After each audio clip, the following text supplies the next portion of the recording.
सुप्रभात बच्चों। मैं आज मिथिला संस्कृत उप शास्त्री महाविद्यालय बंधुशकरा भोजपुर से ऑनलाइन क्लास के माध्यम से आप सबों को पिछले क्लास में शब्द रचना चैप्टर में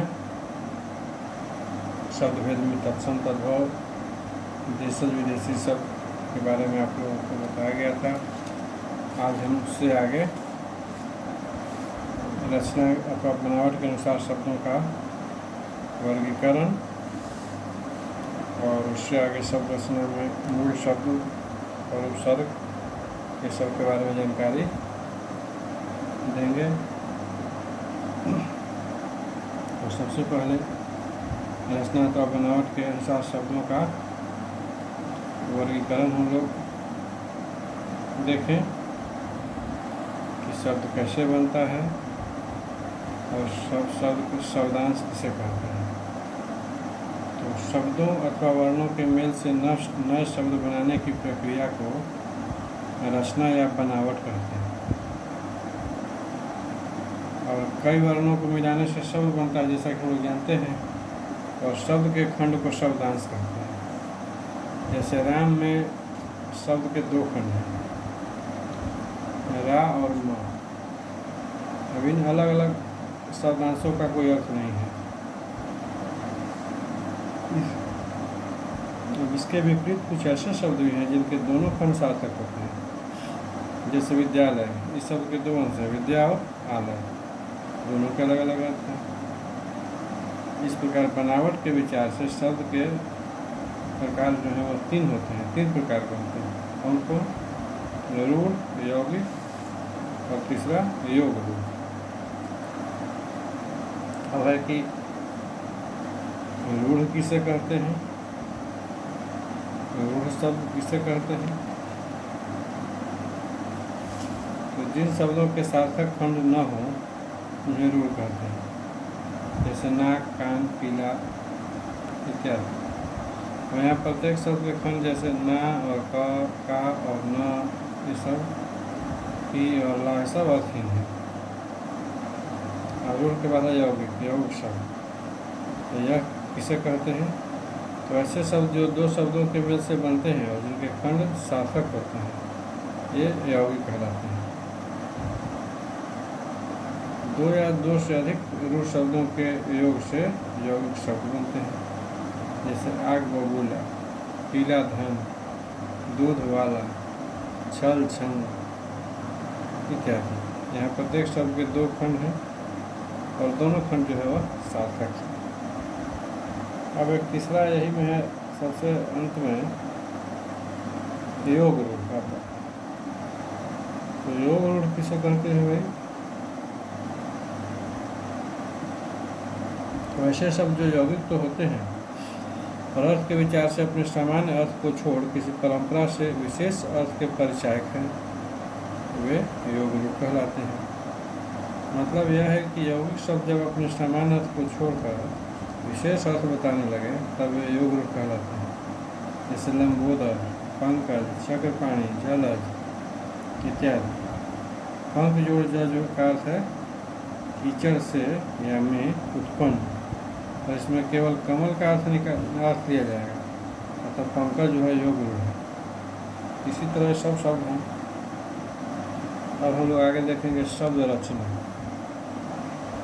इसमें मूल शब्द, उपसर्ग और प्रत्यय है। तो सबसे पहले हम लोग इसके बारे में पढ़ें कि मूल शब्द, उपसर्ग और प्रत्यय है शब्द रचना के तीन भाग। इसमें है रूढ़ शब्द दूसरे शब्दों के मेल से नहीं बनते, जैसे हम लोग शुरू में पढ़े हैं। जैसे नाक, कान, मुँह, पेट इत्यादि। इन शब्दों के सार्थक खंड भी नहीं होते हैं, अतः यही जो है वह मूल है। यौगिक शब्दों की रचना जो है दो प्रकार से होती है, शब्दांश के मेल से और शब्दों के मेल से। शब्दांश भी दो प्रकार के होते हैं, उपसर्ग और प्रत्यय। उपसर्ग वह शब्दांश है जो किसी शब्द के पूर्व जोड़ा जाता है, जैसे प्रसिद्ध, अभिमान, विनाश, उपकार। अब सब में प्र, अभि, वि और उपकार का उप सब उपसर्ग है। और प्रत्यय भाषा शब्दांश से जो कि शब्द के अंत में जोड़ा जाता है, जैसे उठान, बनावट, टिकाऊ। इस समय आन, आवट तथा टिकाऊ का ऊ, ये सब प्रत्यय लगे, प्रत्यय है सब लगा हुआ है। अब इसके अतिरिक्त आव है शब्द रचना के तीन भेद, तीन प्रकार से भी आव होता है शब्द की रचना। कोचि से भाई संधि, समास और द्विरुक्ति से। तो सबसे पहले हम लोग उपसर्ग को देखेंगे। उपसर्ग कहते किसे हैं? तो शब्दों के आदि में जुड़कर शब्दों के अर्थ में विशेषता लाने वाले शब्दांश जो उपसर्ग कहलाते हैं। इन उपसर्गों का अलग से प्रयोग नहीं किया जाता है, अर्थात स्वतंत्र रूप में इनका कोई विशेष महत्व नहीं होता। हिंदी में मुख्य रूप से संस्कृत तत्सम शब्द पाए जाते हैं। इसके अलावा हिंदी तथा उर्दू तत्सम शब्दों का भी प्रयोग, या हम ये भी कह सकते हैं इसका परिभाषा कि उपसर्ग उस शब्दांश से अव्यय को कहते हैं जो किसी शब्द के पहले आकर उसका विशेष अर्थ प्रकट करता है। यह दो शब्दों उप जोड़ सर्ग के योग से बनता है। उप का अर्थ है समीप, निकट या पास में है। सर्ग का अर्थ है सृष्टि करना। तो उपसर्ग का अर्थ हो गया पास में बैठकर दूसरा नया अर्थ वाला शब्द बनाना। जैसे हार के पहले प्रयोग लगा दिया जाए तो एक नया शब्द बन जाएगा प्रहार, इसका नया अर्थ हो जाएगा मारना। तो उपसर्गों का स्वतंत्र अस्तित्व न होते हुए भी वे अन्य शब्दों के साथ मिलकर उनके एक विशेष अर्थ का बोध कराते हैं। उपसर्ग जो है वह शब्द के पहले आता है, जैसे अन्न। उपसर्ग जो है वन शब्द के पहले रख देने से एक शब्द अनबन बनता है। इसका विशेष अर्थ है मनमुटाव। अब कुछ उपसर्ग के योग से शब्दों के मूल अर्थ में परिवर्तन नहीं होता है बल्कि तेजी आती है। जैसे भ्रमण शब्द के पहले परि उपसर्ग लगा देने से अर्थ में अंतर न होकर तेजी आई। कभी कभी उपसर्गों का प्रयोग से शब्द का बिल्कुल उल्टा अर्थ निकाल हो जाता है। जैसे उपसर्ग के उपसर्ग भी जो है प्रयोग के शब्दों की तीन स्थितियाँ होती हैं। उपसर्गों के प्रयोग से शब्दों की तीन स्थितियाँ होती हैं। कौन कौन? तो पहला है कि शब्द के अर्थ में एक नई विशेषता आती है। दूसरा है कि शब्द के अर्थ में प्रतिकूलता उत्पन्न होती है। और तीसरा है कि शब्द के अर्थ में कोई विशेष अंतर नहीं आता है। अब यहाँ उपसर्ग और शब्द के अंतर के हम लोग समझते हैं। शब्द अक्षरों का एक समूह है जो अपने में स्वतंत्र है, अपना अर्थ रखता है और वाक्य में स्वतंत्रता पूर्वक प्रयुक्त होता है। लेकिन उपसर्ग जो है अक्षरों का समूह होते हुए भी स्वतंत्र नहीं है और न स्वतंत्र रूप से उसका प्रयोग ही होता है। जब तक किसी शब्द के साथ उपसर्ग की संगति नहीं बैठती तब तक उपसर्ग जो है अर्थवान नहीं होता है। संस्कृत में शब्दों के पहले लगने वाले कुछ निश्चित जो शब्दांश है उसी को हम उपसर्ग कहते हैं, शेष को अव्यय। लेकिन हिंदी में इस तरह का कोई अंतर नहीं है। हिंदी भाषा में उपसर्ग का जो योजना है वो व्यापक अर्थ में हुआ है।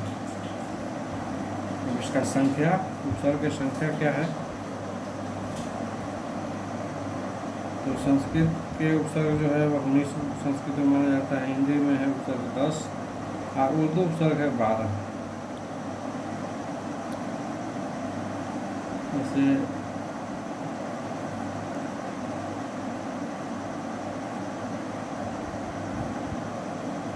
हिंदी और संस्कृत का जो उपसर्ग है वह है अति, इसका अर्थ है अधिक, ऊपर या उस पर। एक और है अधि, इसका अर्थ अधिक का अर्थ है श्रेष्ठ, ऊपर, साम्य। अनु उपसर्ग है जिसका क्रम, पश्चात, समानता, अर्थवती।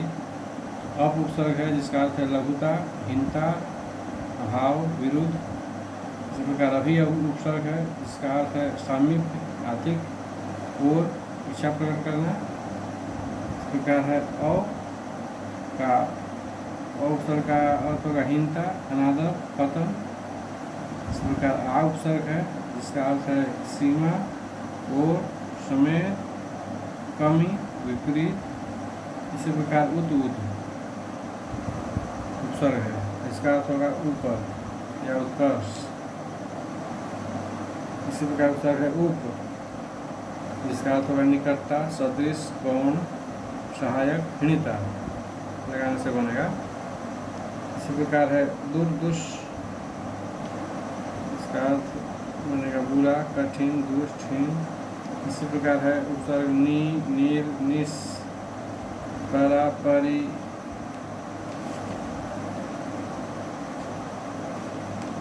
प्र, प्रति, वि, सम, सु, अन, अध, उन, औ। फिर है दु, नी, बिन, भर, पु, प, सु, स। ये सब जो था वह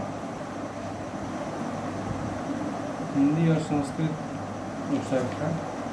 और कुछ उपसर्ग है जो अरबी फारसी भी है, उर्दू उपसर्ग है जो अरबी फारसी में लिखा शब्द है।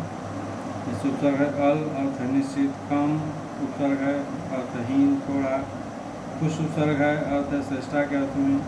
गैर उपसर्ग है अर्थ है निषेध। इस प्रकार उपसर्ग है। और दर उपसर्ग है, दर का अर्थ है में। ना उपसर्ग है अर्थ है भाव। बद उपसर्ग है अर्थ है बुरा।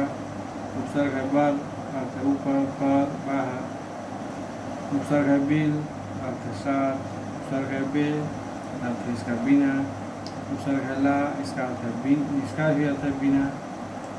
उपसर्ग और है हम, इसका अर्थ है बराबर, समान।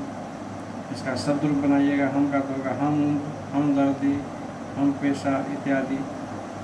और ये शब्द जितने उपसर्ग हैं और जितने इसके अर्थ हैं सब का शब्द रूप आप बनाकर देखिएगा अपने से।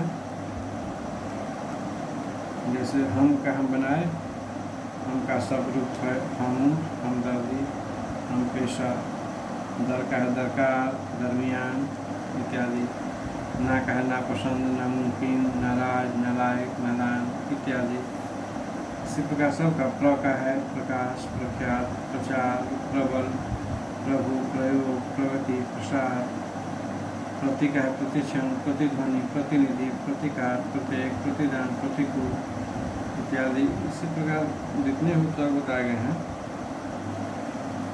सबका शब्द आप लोग खुद से बनाइए और ये सब जितने भी उपसर्ग हैं उस सबको याद कीजिए। अब आज की क्लास में इतना ही। अगले दिन आप सब लोगों को प्रत्यय के बारे में जानकारी दी जाएगी। तब तक के लिए आप सभी बच्चों को शुभ दिन।